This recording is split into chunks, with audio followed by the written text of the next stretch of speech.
and welcome to another interview in our series called Curated, where we will be talking with gallery owners and directors within the Charleston Gallery Association. My name is Grace, and I'm an intern for the CGA along with my colleague Bren. We're excited to be in the principal gallery today with Gallery Director Thomas and Gallery Assistant Carson. And I just want to thank y'all for talking with us today. Are you ready to dive into some questions? Yeah, absolutely. All right. So I want to start off by talking about what brought you into Charleston and how long you've been working for the principal gallery. We came to Charleston about 13 years ago. Okay. When our owner, who owns the principal gallery up in Virginia, decided to branch out. Really, she wanted to branch out, expand the business, and Charleston is a fantastic arts destination. And so she had an opportunity to open a gallery here, so she jumped on it. Cool. That's awesome. Why do you think Charleston is such a special place for artists and galleries? I can take this one. There's so much going on in Charleston. There's like 40 galleries around town and a big artist population, so it's become kind of a hub for artists and art buyers to come. So it's a really big part of the market to get into for art buying and just in the art world. Yeah. Nice. What's like your gallery's focus? We mainly specialize in contemporary realism, representational art, so anything that you can tell what it is. Okay. And how do y'all choose your artists? We choose them all as a team. So there's about 4 of us down here in Charleston, and then we also talk to our other staff up in Alexandria and agree on if we all like their style and if it would fit nicely within the artists that we already have in the gallery and the pieces that we already have. Okay. Yeah. So we always look at every submission that comes in.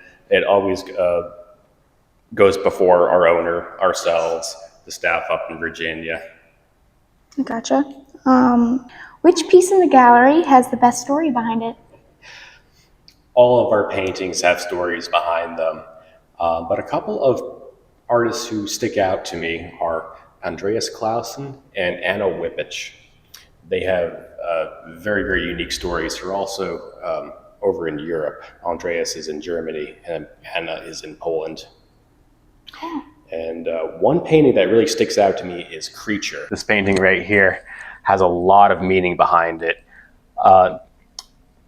It is more about her inner creature, her inner animal, and coming to terms with it.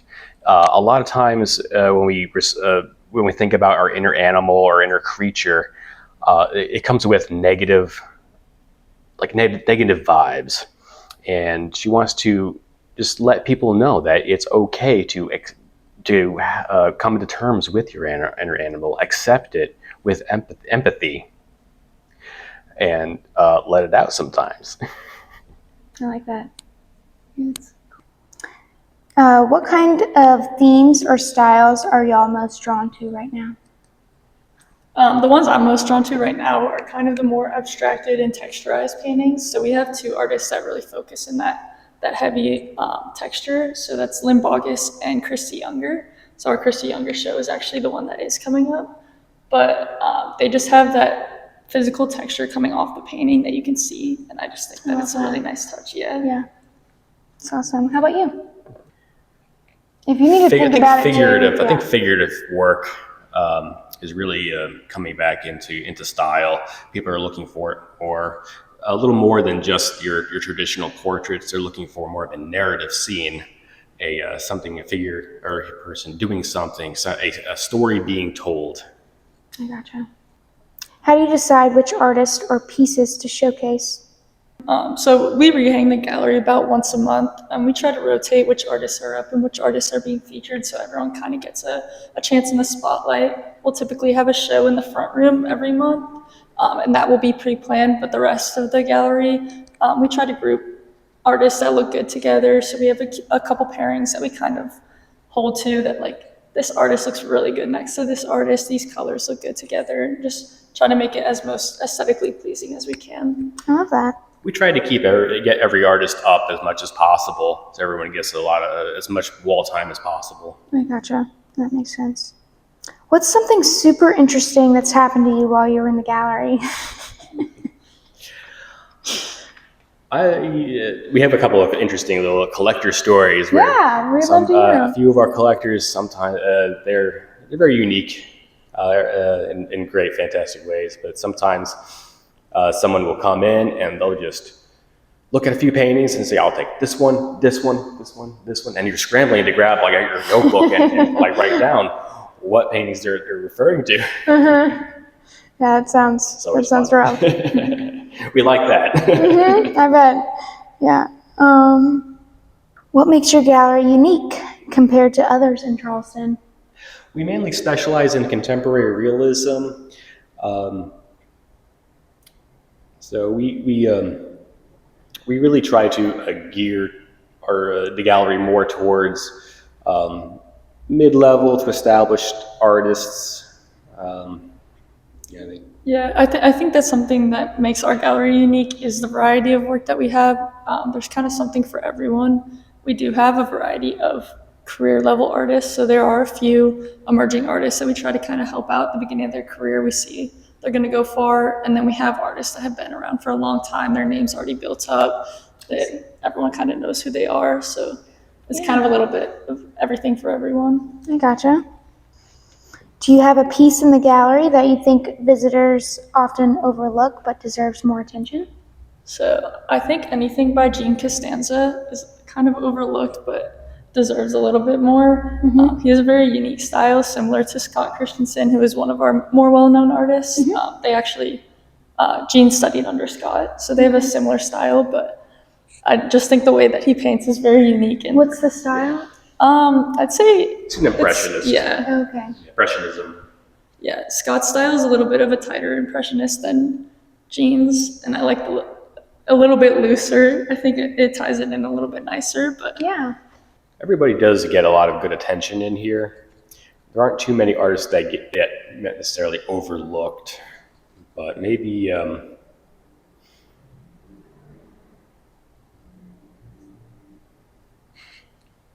don't think we have any. That's okay. That's an answer. Everyone gets lots of attention. That's a good thing, honestly. What role do you think galleries play in keeping art accessible to the public? So the unique thing about galleries is anybody can walk in. You don't have to be a buyer. You don't have to pay an entry fee. Anyone can come in off the street and appreciate artwork.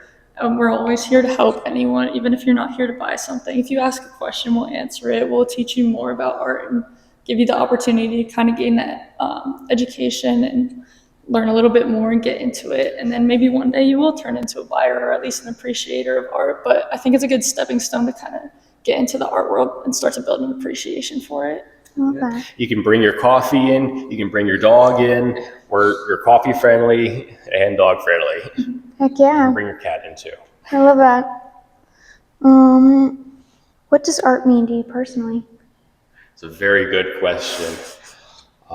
I grew up in the art world. My mom was a professional artist, and I grew up with a paintbrush and a marker.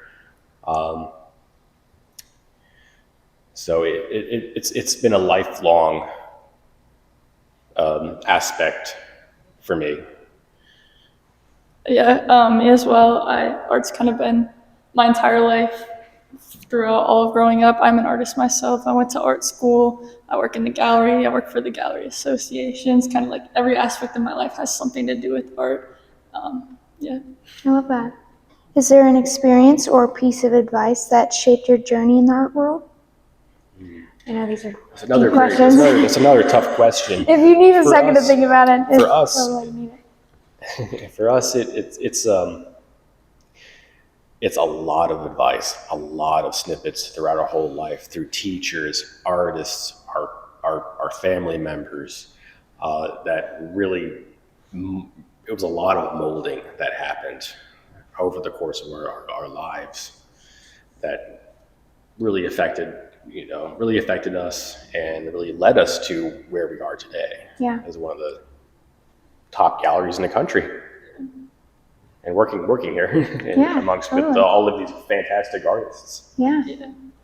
I think the best advice is like everything is going to be day by day, and there's going to be seasons to everything. And I think that can be applied to any aspect of art. So in the galleries, there's going to be a season where there's a lot of tourists and there's a lot of sales happening, and then there's going to be the slower seasons. And it's the same way as an artist. There's seasons where you're going to be working every day, making a lot of art, and then there's going to be seasons where you have all of your work in the show and you're going around to different galleries, and just every day is going to be different, but you have to show up every day, like be ready for it. Yes, every day is different. Definitely. Last question. If you could give one tip to someone starting their own art collection, what would it be? The best collections are the most diverse collections. Collect what you like. If it stands out to you, it stands out to you. Buy it. I like that answer. Yeah, I mean, I agree. Buy what you like. Don't buy something that you think is gonna go up in value over time. Don't buy it because it has a high price tag, because it has a good name to it. Buy it because you love it and you want to see it every day. Yeah, definitely. All right. Well, that'll be all today. Thank you guys for talking with us, and thank you guys for watching. Thank you for having us. Thank you.